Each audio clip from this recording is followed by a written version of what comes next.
Hey YouTube, Ace Pinkster here. I wanted to follow up on Optronics' excellent tutorial on using the Reason Vocoder. I wanted to throw in a couple of my own ideas, some different tricks you might use. If you can, right now, if you're following along, go ahead and open up Reason. What I'd like you to do is locate that document that you saved about 2 weeks ago. It's probably called something like Document 8, Document 12, something like that. It's that one where you came up with a really good melody, but it didn't sound full enough. You wanted more dynamics. You know, it was just missing some effect, and you really needed to find out what that effect was before it would really work. Now this might be the effect you're looking for, and if not, it provides you with a great way to kill about an hour and a half of your time. You might overcome that musician's block. Alright, what you should do is create a vocoder, create a sequencer track to go along with that vocoder, and map it to such. Now you may have noticed on the back of your vocoder there are 16 outs and ins, which can be controlled by any kind of CV input from an LFO, a maelstrom modulator, matrix sequencer, name it. I say skip it. Don't use the backside inputs. It's too cumbersome to create 4 different devices, or as many as 16 different devices, when you can very easily do the same kind of effect using the automation in the sequencer. Now that's what we're looking at down here. It looks a bit complex. Yeah, maybe it is a bit staggering, but that's alright. I'm going to show you a couple different ways we can make this quite easy and even fun to work with. Now, to create these bands, well, first let me say, when you create a sequencer track for the vocoder, it's going to be empty. There's not going to be anything there.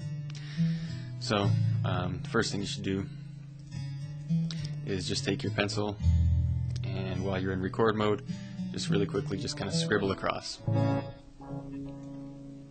That's all.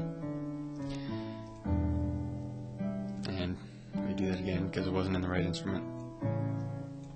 There. I see that the 16 bands suddenly show up, and that's good. That's what we're looking for.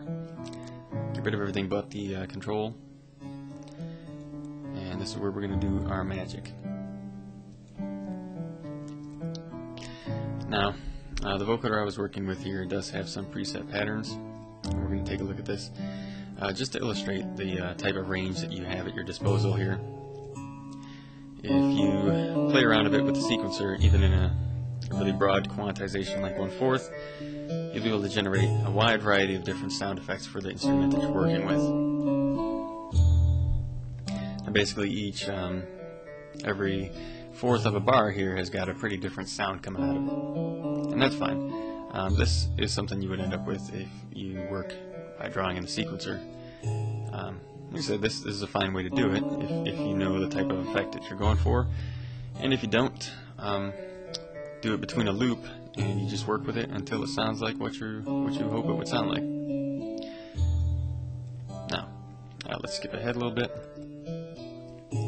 This one has more of a sweep sound to it, which I believe I made by drawing from left to right in the panel. It's a little more subtle. Let me turn it up.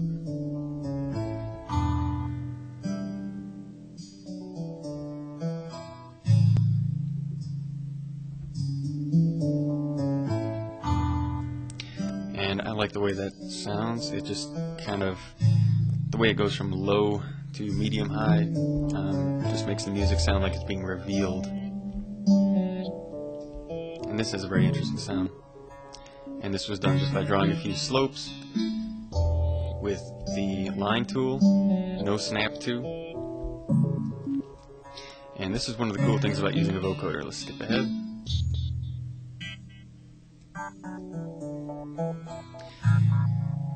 Switch to 1/16 quantization and draw a series of dots, off, on, off, on. And you can add a bit of rhythm to your instrument. You can see the effect happening here if the video compression isn't too high.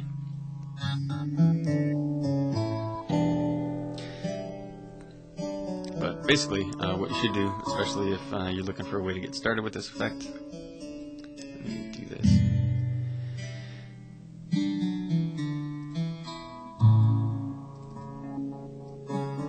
The first thing you should do is kind of draw a pattern without any automation.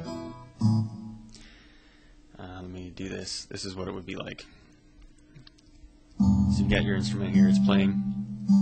You would go into, without recording, kind of sculpt a shape that you want it to act as your bass. Once you start recording, any changes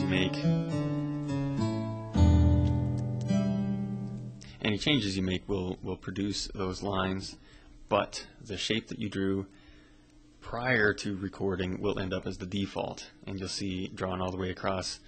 For example, this right here, this kind of blank looking area, this is what the default ended up in my case, and it sounds kind of like the first few bars did. A lot of low end and high end, but almost no mids. That's a very handy way to kind of memorize the default sound you want to achieve, or at least the bass, and that everything you work on top of that is just kind of added. Alright, now this is a cool trick.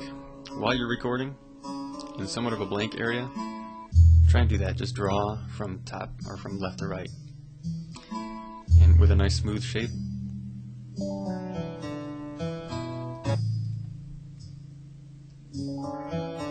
Produces a very dramatic effect. I'm not sure what to call it other than a vocoder sweep, and for some reason that didn't record, and that's why. It's because I did not have my instrument